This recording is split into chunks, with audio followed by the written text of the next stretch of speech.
आज बात करेंगे। अभी हमने स्वाधीनता दिवस जो परंपरागत और ट्रेडिशनल रूप से मनाया जाता है उसको पूरे देश ने मनाया। लेकिन आज यह ज़रूरत है विचार करने की, समझने की कि क्या अभी भी हमको जो आज़ादी का हमारा सपना था उसमें जो अधूरापन है, जो कमियां हैं, जो कुछ बाकी है, उसके लिए हमें क्या करना होगा। उस समय तो हमारे स्वाधीनता सेनानियों ने अपने जान की कुर्बानी दे करके और तरह तरह से हर तरह से काम किया। उसमें विभिन्न तरह के लोग हमारे सामने हमारे आदर्श के रूप में आए हैं, समतावादी महापुरुषों से लेकर के और तात्कालिक जो हमारे जिन लोगों ने अपने जान की कुर्बानी दे दिया, भगत सिंह जैसे लोग, लेकिन जिनका एक ठोस सपना था कि कैसा भारत आगे बनेगा। तो आज फिर ये सवाल उठता है कि हमारी क्या जिम्मेदारी है। अगर स्वतंत्रता का युग होता तो हम भी उस तरह से काम करते, लेकिन आज की जो लड़ाई है इसको हमको समझना जरूरी है। आज जो मुझे समझ में आ रहा है और हर चिंतनशील व्यक्ति यह समझ चुका है कि आज की मुख्य लड़ाई इस देश में विषमता और समता की है, और उसमें कठिनाई जो आ रही है वह है मानसिक गुलामी की सबसे बड़ी।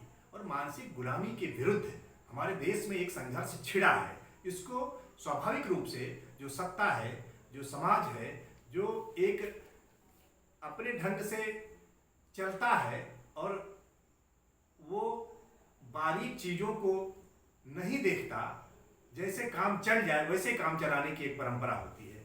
ज़्यादातर सरकारों की ये व्यवस्था होती है कि वह यथास्थिति को बनाए रखती है और उसमें जो व्यवधान आते हैं केवल उन व्यवधानों को दूर करने की कोशिश करती है। यानी कि उसमें परिवर्तन, और जिस तरह के परिवर्तन की जरूरत है उस तक, वहां तक उसकी पकड़ पहुंच और कोशिश नहीं पहुंच पाती। किसी तरह से वो काम चलाना, काम निकालना चाहती है।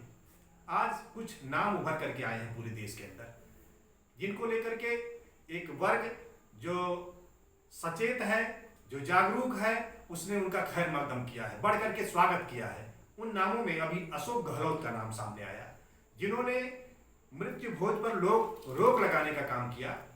कानूनन तो हमारे देश में मृत्यु भोज पर रोक है, दंडनीय अपराध है, लेकिन वह पेपर प्लान जिसकी मैं बात बार बार कहता हूं, वह कागज तक सीमित है। और उसको जैसे दहेज हुआ और बहुत से इस तरह के सामाजिक चीजें हैं जिन पर कानूनी प्रतिबंध है, लेकिन समाज नीति ने उसको अभी भी खत्म नहीं किया।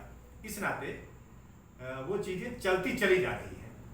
अभी भूपेश बघेल और उनके पिताजी नंद कुमार बघेल का नाम सामने आ रहा है, जो पूरे देश में जागरण का काम कर रहे हैं। और वह जागरण इस तरह का है कि कुछ जाति के लोग धर्म के नाम पर, जाति के नाम पर ऊंच नीच भेदभाव और इस तरह की घोर विषमता खाई जो पैदा कर रहे हैं, इससे अभी भी समाज के बहुसंख्यक वर्ग के लोग डरे हुए हैं, सहमे हुए हैं, दबे हुए हैं, क्योंकि वहां बिल्कुल आतंकपूर्ण ढंग से इन चीजों को आज भी किया जा रहा है, जो देश के माथे पर एक बदनुमा कलंक का धब्बा है। तो ऐसे में हमें कुछ करना पड़ेगा। अगर सारे लोग शिष्टाचार और तथाकथित सम्मानित कहे जाने के नाते सच बोलना बंद कर दें, तो ऐसा समाज जो सच बोलना छोड़ दे, अन्याय के विरुद्ध प्रतिकार करना छोड़ दे, अन्याय के विरुद्ध लड़ना छोड़ दे, उस समाज की दुर्गति कोई रोक नहीं सकता, वो तो महापतन की तरफ चला जाएगा। इसलिए आज जरूरत है कि जो लोग भी हैं वो सच कहने की कोशिश करें। अन्यथा लोग जब, ईमानदार लोग जब बोलना बंद कर देते हैं, ये संकट है। गलत लोग की गलती से समाज उतना पीछे नहीं जाता, उतनी बर्बादी की तरफ नहीं जाता, जितना अच्छे लोगों के मौन हो जाने के नाते। और आज का दौर कुछ ऐसा ही है कि लोगों को जबरन मौन कराया जा रहा है, लोग मौन हो रहे हैं, और इससे आने वाला रिजल्ट हमारे देश के लिए बहुत ही घातक हो सकता है। मैं आज खुलकर कुछ चीजों पर बात करूंगा। मैं स्थानीय तौर पर आज जहां बैठा हूं वो पूर्वी उत्तर प्रदेश का हिस्सा है, और पूर्वी उत्तर प्रदेश में लोगों ने इस अन्याय के विरुद्ध, जातीयता के विरुद्ध, तथाकथित धर्म जो ढोंग पाखंड को बढ़ावा देता है, वैज्ञानिक विचारधारा को रोकता है, ऐसे उस पाखंडी समुदाय की, समाज की जो जहरीली चीजें हैं उन पर रोक लगाना आज के समय में हर उस नौजवान का कर्तव्य बन गया है जो अपने को देश प्रेमी समझता है, देश का जागरूक नागरिक समझता है। तो भूपेश बघेल हुए, अशोक गहलोत हुए, ये लोग इन चीजों पर आज चर्चा करने की कोशिश कर रहे हैं, उससे एक रोशनी की किरण पैदा हो रही है। उत्तर प्रदेश में सीतापुर के विधायक राकेश राठौड़ ने भी, भले वह सत्तारूढ़ दल में है, लेकिन सत्तारूढ़ दल में भी रह करके सच के लिए आवाज उठाने का काम उन्होंने किया है, जिसके नाते वो आज चर्चा में प्रदेश और देश के फलक पर आ चुके हैं। अभी मध्य प्रदेश से एक एमपी ने भी इस तरह की बातें उठाई हैं कि हमारे देश में जाति और तथाकथित धर्म मजहब ऊंच नीच के नाते किसी का शोषण न हो, और जो लोग मुख्य धारा से किसी कारण से वंचित हैं, पिछड़े हैं, बिछड़े हैं, उनको आगे बढ़ाने का, उनको संरक्षित करने का प्रयास होना चाहिए।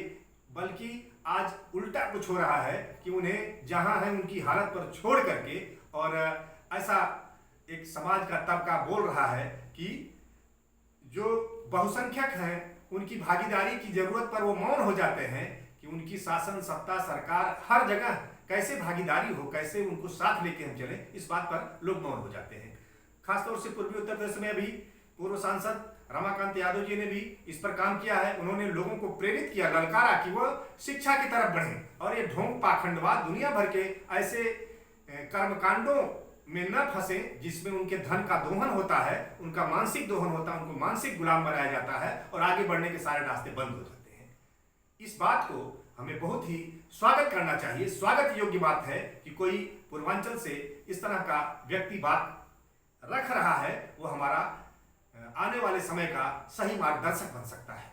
हमारे बड़े बड़े नेता लोग जब मौन हैं, नहीं बोल पा रहे हैं, जो शासन सत्ता में भागीदारी कर चुके हैं, कई पूर्व मुख्यमंत्री हैं जो उस समाज से हैं जिस समाज के लोग सबसे ज्यादा शोषण के शिकार हो रहे हैं, सबसे ज्यादा अंधविश्वास के शिकार हो रहे हैं, सबसे ज्यादा वो कांवड़ ढो रहे हैं, सबसे ज्यादा वो तमाम इस तरह के कर्मकांड कर रहे हैं जिसमें भूत प्रेत ओझा सोखा, यहाँ तक कि सर्पदंश कर ले तो झाड़ फूक वाले के पास जाकर के अपनी जान भी गंवा रहे हैं। और तमाम ओझा सोखा कहीं बलि चढ़ा देते हैं, समय समय पर रह करके इस तरह की खबरें आती हैं, कहीं उनका शोषण करते हैं, कहीं बाबाओं के तमाम चंगुल में फंस करके हमारी बहन बेटियों की अस्मत भी लूटी जाती है। ये सारी चीजें, इस पर हमको ठोस ढंग से समझना पड़ेगा कि ये धर्म के नाम पर पाखंड है और कुछ नहीं है, और इसका शिकार आने वाला हमारा बच्चा ना, उसके लिए हमको उनको इतना तर्कशील बना देना है, इतना विचारवान बना देता है, इतना विवेकशील बना देना है, इतना कर्तव्यनिष्ठ बना देना है कि वह इन सब के धोखे में पड़ने का काम न करें। इसलिए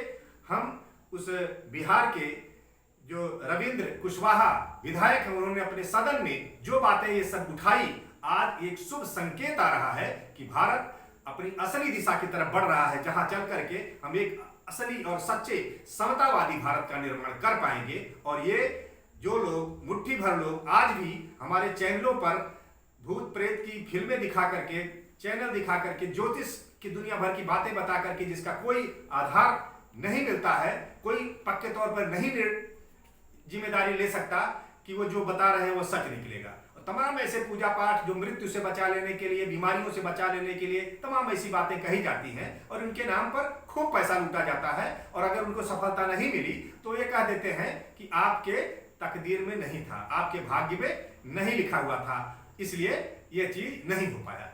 तो आखिर इन चीजों पर कब रोक लगेगी?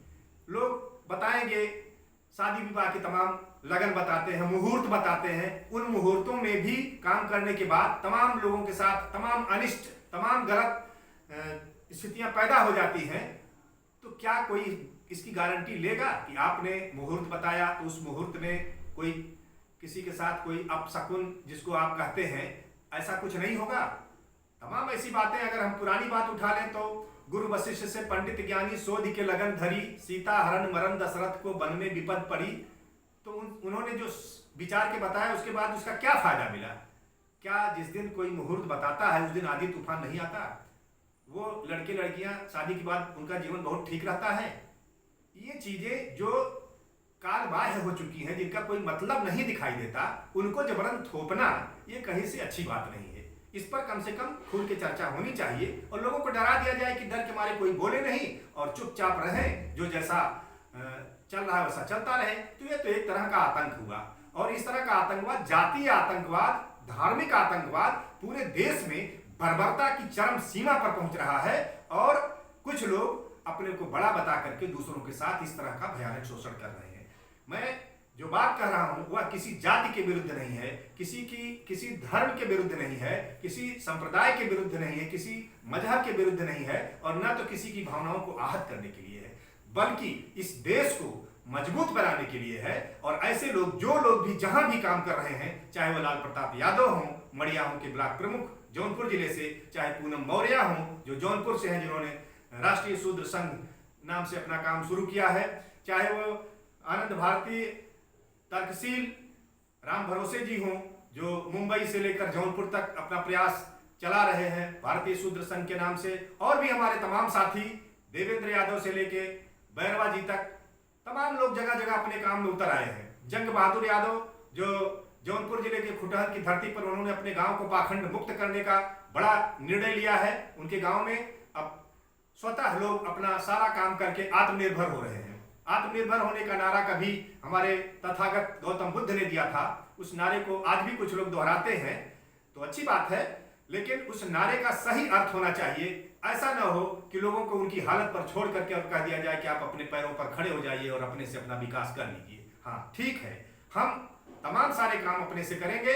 जो कुछ लोग उसका आरक्षण अपने लिए कर लिए हैं कि नहीं हम ही बताएंगे तभी ये काम होगा, किसी के गृह प्रवेश का काम है, किसी की शादी विवाह का काम है, किसी का नामकरण का काम है, ये सारा काम पढ़े लिखे हर लोग कर सकते हैं। और शादी विवाह के लिए तो मैं आह्वान करता हूँ कि पुरुषों ने बहुत कराया, बहुत ज्यादा हो चुका, अब केवल नारियां कराएंगी शादी। सभी औरतें, पढ़ी लिखी औरतें, वो सामान्य तौर पर अपने समाज के, अपनी परंपरा के अनुसार उनसे संकल्प कराएं, उनका वो प्रतिज्ञा दोहरवा दें और बढ़िया से अपना कार्यक्रम करें। क्या जरूरत है किसी के भरोसे रहने की? आत्मनिर्भरता ये असली आत्मनिर्भरता है, हमको ऐसा आत्मनिर्भर भारत बनाना है। आइए, मैं सभी का आह्वान करता हूं, किसी का कोई विरोध नहीं, किसी जाति का नहीं।